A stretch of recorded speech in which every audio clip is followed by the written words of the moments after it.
예, 박성준 더불어민주당 대변인과 함께 이어가겠습니다. 어서 오십시오. 예, 안녕하세요. 네. 요즘 민주당이 공천 문제로 시끌시끌합니다. 예. 그래서 현역 의원 평가 하위 20% 통보가 이제 국민의힘은 아직 시작도 안 했는데 사흘 전부터 이게 통보가 되면서 파열음이 막 터져 나오고 있어요. 그래서 비명계에서는 공천 학살이다 이런 말까지 나오고 있는 상황인데, 언론들도 사실 그 친문을 비롯해서 비명계들이 이 반발이 좀 조직화할 수도 있다, 이 가능성을 보고 좀 주시하고 있는 것 같아요. 그래서 이런 상황에서 오늘 의원총회가 열렸기 때문에 어떤 얘기들이 오갔을지, 그 상황 분위기가 어땠을지 궁금하거든요. 좀 전해주시죠. 사실 제가 오늘 그 일정이 좀 있어서 의원총회는 참석을 못했어요. 그런데 뭐 한 2시간 넘게 이제 의원총회 했다라는 얘기를 좀 들었고, 분위기는 어느 정도 뭐 예상을 했는데 상당히 뭐 치열한 얘기들이 좀 오고 갔다고 들었습니다.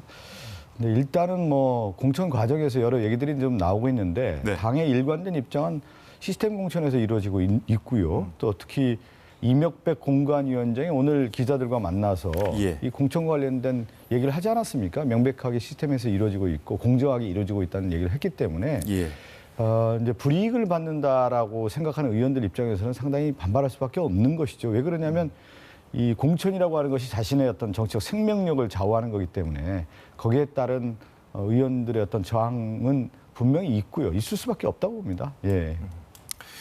제가 이제 그 의총에서 참석 못하셨다고 그랬는데 의총에 참석했던 그 의원들의 발언을 이제 기자들이 기록한 게 있어서 저희가 좀 뽑아왔는데, 15명 정도가 자유 발언을 했다고 하는데 대부분 이 공천, 특히 뭐 현역 의원 하위 평가 그 기준이 뭐냐 이렇게 묻는 분들이 많았다고 하고요. 그리고 또 여론조사 관련해서 좀 뒤이어서 좀 얘기를 해볼 텐데 그 부분에 대해서 그게 도대체 그 정체불명의 여론조사 누가 한 거냐 이렇게 물어보는 의원들이 많았다는데, 그 15명 정도 됐다고 하는데 이게 대부분 비명계 아닐까요? 비명계라고 꼭 뭐 특정해서 얘기할 수는 없는 것 같고요. 이제 그분들이 이제 대표적인 분들이 이제 비명계에 있다고 보니까 그렇게 이제 보여질 수는 있다고 좀 볼 수가 있을 것 같고요. 그런데 이번에 이제 여론조사 관련된 얘기들을 계속 하는데, 저도 이제 4년 전에 전략공천을 받았어요. 전략공천을 받았는데 제가 그 지역에 오기 전에 의원들, 이제 후보들이 있었지 않겠습니까? 예비 후보들이 있었는데 그 예비 후보들이 한 4분 정도 뛰었는데 제가 이제 전략공천 받기 전에 다른 이제 후보들이죠. 그러니까 인재 영입됐던 후보들을 여론조사를 또 하는 겁니다. 그래서 실제 이분과 그 상대 후보가 어떤 경쟁력이 있는지를 치열하게 조사를 해서 그 사람이 타당하냐 아니냐를 가지고 객관적 기준을 이제 삼는 거기 때문에 여론조사는 반드시 있을 수밖에 없는 거예요. 왜 그러냐면 선거라고 하는 것은 전략적 선택을 통해서 승리를 가는 거기 때문에 이 과학적 데이터라고 하는 부분에 있어서는 여론조사가 필수적인 것이다 라고 좀 볼 수가 있는데, 그 여론조사에 대한 요즘의 그 신뢰성이라든가요, 신빙성에 대한 부분은 워낙 그 표본 포출이라든가 이런 거 돼 있기 때문에 그 과학적 신뢰도에 대해서는 의문을 표하지는 않습니다. 대부분. 그 여론조사 얘기는 좀 이따 다시 해보는 걸로 하고요. 일단은 말씀하신 여론조사 관련해서 이제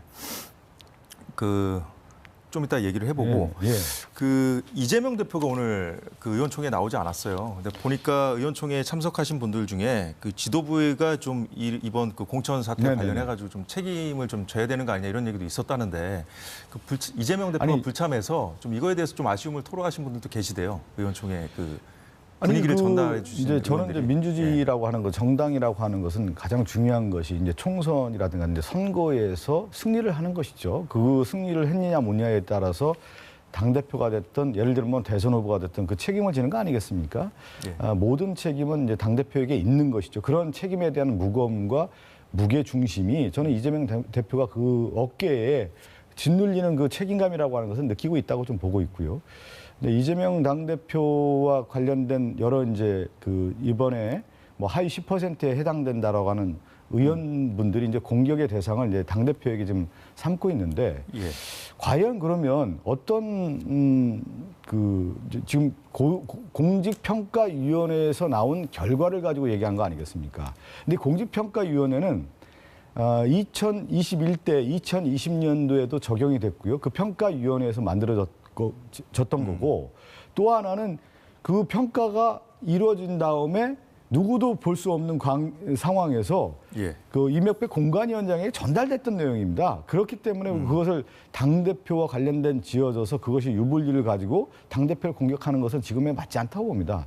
그러니까 그 공직평가위원회가 했던 그 심사 기준이라고 할까? 예. 이것은 지금 우리 당의 전직 이해찬 대표 체제하에서 만들었던 그 시스템이기 때문에 공정하게 이루어졌다라고 하는 것이 이명박 공관위원장이 또 얘기한 거 아니겠습니까? 현역의원 평가 그거 말씀하시는 그렇죠. 겁니까? 네. 그거 지금 그 반발하는 분들이 예, 그거 예. 점수 공개하라고 요구하고 있는데 오늘 그 의원총회에서 그 홍익표 원내대표가 네네. 재심을 신청을 하면 공관위원장이 직접 어떻게 평가 진행을 했는지 설명하도록 요청하겠다. 뭐 이렇게 얘기를 했다고 하는데 좀 이거 좀 수용하기는 좀 어려운 거 아닙니까? 당 지도부에서. 그거는 뭐 제가 그 당 지도부가 아니고 예. 거기에 대한 책임지는 자리가 아니기 때문에 여기서 이제 제가 얘기하는 것은 책임성이 없기 때문에 이전에도 공천할 때마다 시끄러웠을 텐데 그 그거는 이제 요구하라는 요구들이 당규에 예. 의해서 정확한 데이터가 있고 그거에 의해서 결정된 거기 때문에 예. 그것은 아마 이제 재심위원회에서 그것을 예. 수용할 수 있는지는 저는 모르겠습니다. 그 부분에 대해서. 그 현역 의원은 빠지고 친명계 원외 인사를 대신 넣은 그 여론조사들도 네네. 좀 논란이 되고 있죠. 이 여론조사 그 피해자라고 하는 그 한 명,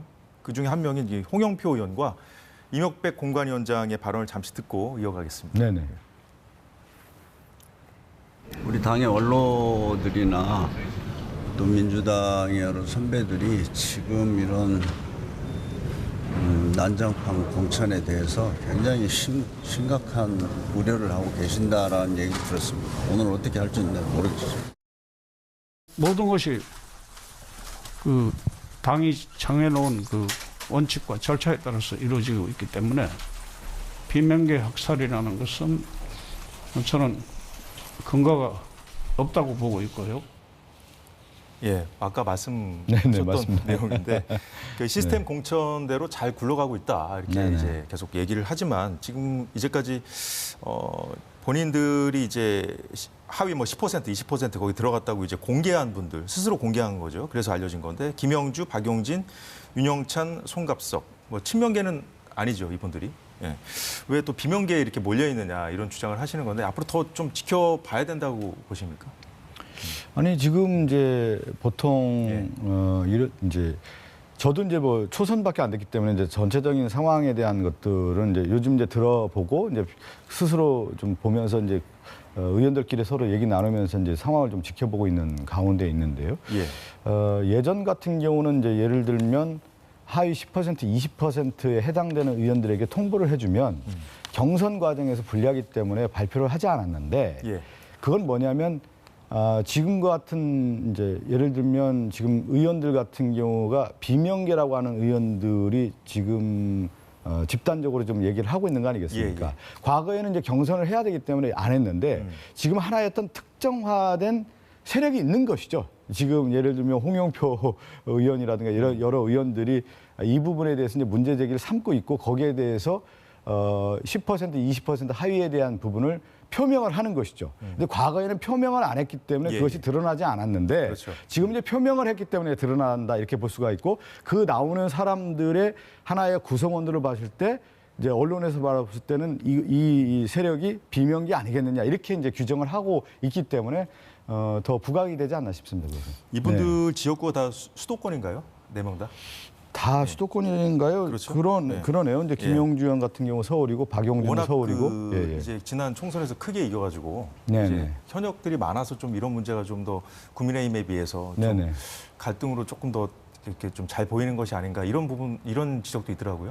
예. 그러니까 이제 여당과 야당이 좀 다른 면이 있어요. 이제 공천 과정에서 특히 이제 여당 같은 경우는 실제 뭐 공천에서 떨어졌을 경우에 낙천자에게 있어서는 어떤 자리 배분이라든가 예. 그 이후에 어떤 활동의 영역에 대한 어떤 보장들이 있는데 야당 같은 경우는 그런 자리가 없지 않습니까? 그리고 특히 민주당은 지난 2020년 21대 총선에서 수도권에서 완승을 한 가운데 많은 지역에 현역 의원들이 있기 때문에 예. 근데 현역 의원이 있는 가운데 또 하나가 뭐냐면 가장 어려운 게 뭐냐면 공천 혁신을 해야 되는 거 아니겠어요. 새로운 변화에 맞게 또 새로운 인물의 충원을 통해서 정당의 가장 기본적 기능이 뭐냐면 수권정당인데 수권정당을 가기 위해서는 뭐냐면 인적 충원이 필요한 거거든요. 인적 충원에 있어서 또 하나의 그 단계에 있어서의 총선입니다. 그 총선에 새로운 인물을 통해서 새로운 변화된 물결을 만들어내고 미래 비전을 제시해서 그것이 이제 대선까지 이어지는 것이 보통 이제 선거 과정인데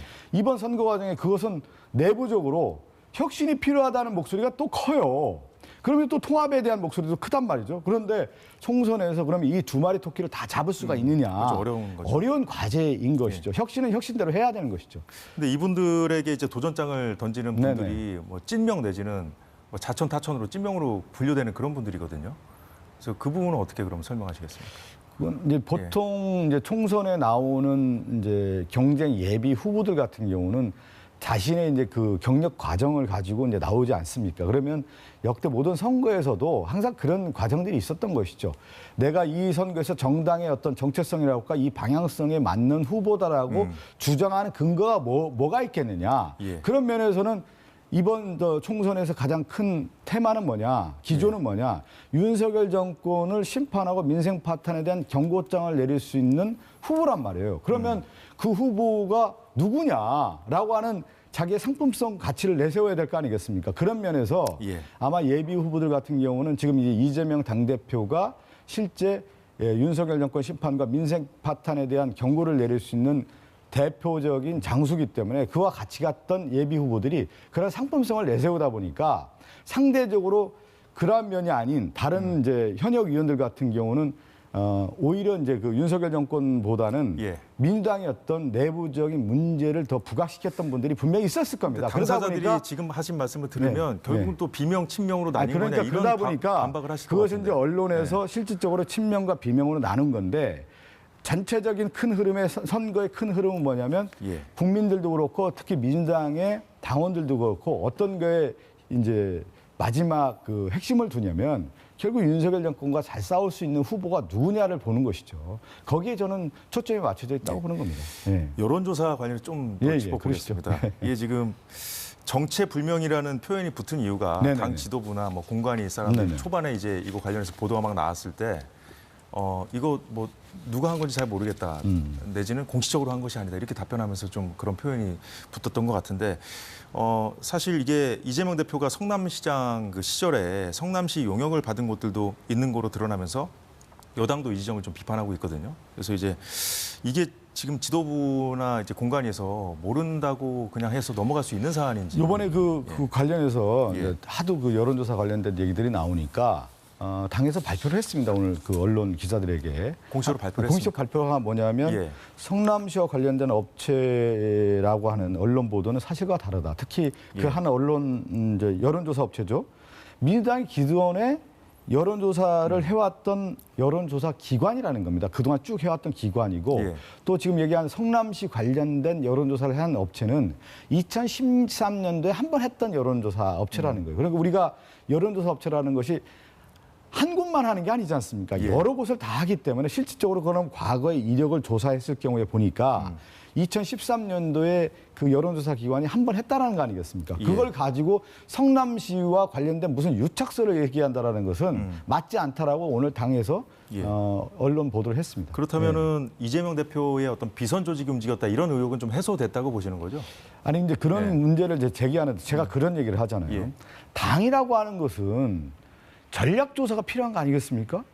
예를 들면 제 지역구만이 하더라도 정말 제가 만약에 경쟁력이 없다고 하면 분명히 조사를 할 거 아니에요. 이 당에 그러면 어떤 후보가 맞는지 타겟팅을 해서 상대 후보의 전략과에 있어서의 어떤 후보가 맞는지에 대한 조사가 전략조사가 반드시 필요한 거 아니겠습니까? 그런데 거기에 왜 하필 그 친명계의 공격을 받았던 그 비명계로 그 분류되는 의원들, 현역 의원들은 왜 빼고 했느냐 이거를 지금 지적하는 거예요. 아니 예를 들어서 제가 마찬가지인 거예요. 제가 2020년 예를 드는 거 아니까 제가 했을 때 그러면 그 기존에 있는 사람들 조사를 안 했겠습니까? 해보고 또 하나는 이 사람이 경쟁력이 있느냐에 대한 분을 또 조사를 해보는 거 아니겠습니까? 그런 차원에서 조사를 다각적으로 하는 것이지. 근데 그 조사를 당이 했는지 어디가 했는지 이건 잘 모르는 거죠. 사실 오늘 그 의원총회에서 그 나온 그 송갑석 의원도 지금 그 본인 이름이 빠진 여론조사가 진행된 걸로 해서 문제 제기를 한 의원 중에 한 명인데 조정식 사무총장이 이 여론조사들이 대체로 당에서 한 것이 맞다고 얘기를 했다는데 네네. 이 부분은 좀 돌아가셔서 좀 살펴보셔야 되는 겁니까? 이건? 아니 그러니까 일종의 뭐냐면 아니, 참석을 제가 안 얘기한 하셨기 거 그 때문에. 여론조사라고 하는 것이 당에서 저는 기본적으로 어느 기관을 통해서 했는지는 저는 거기까지는 잘 모릅니다. 그렇지만 전반적인 총선 과정에서의 여론조사라고 하는 것은 반드시 필요하고 전략조사라고 하는 것은 반드시 필요한 것이다. 당연히 필요하죠. 예, 근데 예. 이제 초반에 왜 이런 네. 여론조사 그 보도가 나왔을 때 당에서 공식적으로 한 게 아니다, 모른다, 뭐 이런 식으로 답변을 해서 좀 이렇게 문제가 된 게 아닌가 하는 생각이 들어서요. 아니, 당에서 뭐가 그것을 공식적으로 얘기해 주지는 않았을 겁니다. 예를 들면 어떤 의원에게 여론조사를 했습니까? 예. 했는데 그 의원이 여론조사 담당이 아니었다고 하면은 저는 대변인이에요. 그러면 대변인에게 어떤 여론조사를 했습니까? 그럼 여론조사 관련된 상황을 잘 모르지 않습니까? 그랬을 공관위 경우에 인사들도 몰랐다고 해서 더 문제가 되는 공관위원들은 거고. 모를 수가 있죠. 공관위원들은 모를 수가 있죠. 그거는. 그렇습니다. 예를 자, 들면 전략공관위가 여론조사를 했거나 아니면 당의 어떤 기관에서 여론조사를 했을 경우에는 예. 실질적으로 거기에 관여하지 않은 의원들 같은 경우는 모르는 거죠. 그런 경우에 그렇다고 해서 의원이 비선 의혹을 모른다 제기하는 이렇게 것은 좀 과하다는 거죠. 비선이 되겠습니까? 당에서 조사했는데 그 비선이라고 할 수가 있겠습니까? 과하다는 말씀으로 이해하겠습니다. 그건 그렇게 예. 프레임을 씌우려고 하겠죠. 그것은. 그 임종석, 노영민 두 전직 대통령 비서실장의 공천 여부가 그 네네. 민주당 갈등의 뇌관이다 이렇게 이제 언론들이 주목하고 있는데 그 임 전 실장이 본인이 출마 선언을 했던 중성동 갑이 아니라 당에서 송파 갑에 출마를 좀 해달라 이렇게 공식적으로 요청을 받았다고 해요. 근데 그 이후에 이제 본인은 사실상 거부한 상태인데 이게 사실 이 문제가 시간을 좀 지도부가 끌면서 좀 커진 측면이 있는데 이건 지도부가 충분히 고민을 하고 있다고 보시는지요? 시간이 좀 끌었죠. 좀 해결해야 되는 문제인데 저도 예. 이제 제가 제 직구가 중구 성동구 그리고 옆에가 중구 성동 갑이어가지고 예. 안 그래도 지역구 좀 제가 여쭤보려고 했는데 토요일 날도 예. 자주 봬요. 이제 주말에 이제 행사 같은 경우는 이제 평일 행사는 좀 다른데 주말에 예를 들면 무슨 체육회 예. 행사 같은 경우에서 뵙고 이제 인사도 나누고 그러는데 옆 지역구라 사실은 제가 어떤 얘기를 한다는 게 상당히 조심스러운데 지도부는 그런 것 같아요. 전략 오늘 공관위원장인 안규백 의원이 예. 얘기를 했다는 거 아니겠습니까? 그건 언론 보도를 통해서 이제 나온 건데 중구 성동 갑은 홍표 의원이 이제 다른 지역으로 가면서 이 지역 자체가 이제 전략 지역이 된 겁니다. 예. 이 전략 지역의 의미는 뭐냐면 당이 전략적인 판단과 전략적인 선택을 통해서 후보를 선택할 수 있다. 그런 의미인 거거든요. 그러니까 전략 지역 같은 경우는 후보가 공천 신청을 하지는 않습니다. 사실은. 그런데 이제 우리 임 실장이 신청을 했기 때문에 전략적인데 왜 신청을 했냐 이 부분을 가지고 상당히 좀 논란이 됐던 것 같고 당에서는 오히려 그렇다고 하면 전체적인 서울 선거라든가 아니면 그 총선 전략에 의해서 임 전 실장이 자산이고 자원이기 때문에 다른 것도 한번 생각해 보는 것이 필요하지 않느냐라고 하는 것이 예. 전략 공간이 판단이었던 것 같습니다. 그렇기 때문에 안기백 공관위원장이 임종석 전 실장에게 그런 얘기를 하지 않았나 싶습니다. 예. 시간이 거의 다 됐는데 예. 그 좀 끝으로 한 가지 좀 여쭤볼게요. 네네. 지금 대변인 맡고 계시지 네네, 않습니까? 맞습니다. 예. 그러면 이제 친명계로 봐야 되는 겁니까, 박 의원님은? 저희가 그렇게 분류를 하더군요. 그래요. 자, 오늘 사실 그 당이 기존 지역구에 예. 이 단수 공천하기로 한 현역 의원들 예. 10명인가요? 추가로 발표를 했는데 거기에 없더라고요, 박 의원님이. 아, 저는 오늘 이제 나오신다고 해서 제가 봤는데 예. 그래서 안 보여가지고 왜 아직 결론이 안 났을까? 이제 예. 이제 저희 지역구나 원래 이제 선거구 획정위원회에서 중구와 종로구를 이제 합구하는 쪽으로 이제 발표가 됐습니다. 그런데 이제 선거 획정위가 아니라 이제 실제 여야가 이제 협상에 의해서 선거구 조정을 하지 않습니까? 예. 그러면 이제 선거구 획정위 안을 냈던 지역구이기 때문에 선거구 획정위 법안이 통과가 된 이후에 사실은 이제 후보 공천을 하는 게 맞는 것이죠. 그러니까 29일쯤에 이제 선거구 조정안이 이제 법안으로 통과가 될 것 같은데 그 이후에 실제 공천이 어떻게 될지 좀 지켜봐야 될 것 같습니다. 저도. 예, 오늘 말씀 잘 들었습니다. 지금까지 더불어민주당의 대변인 맡고 있는 박성준 의원이었습니다. 고맙습니다. 네, 감사합니다.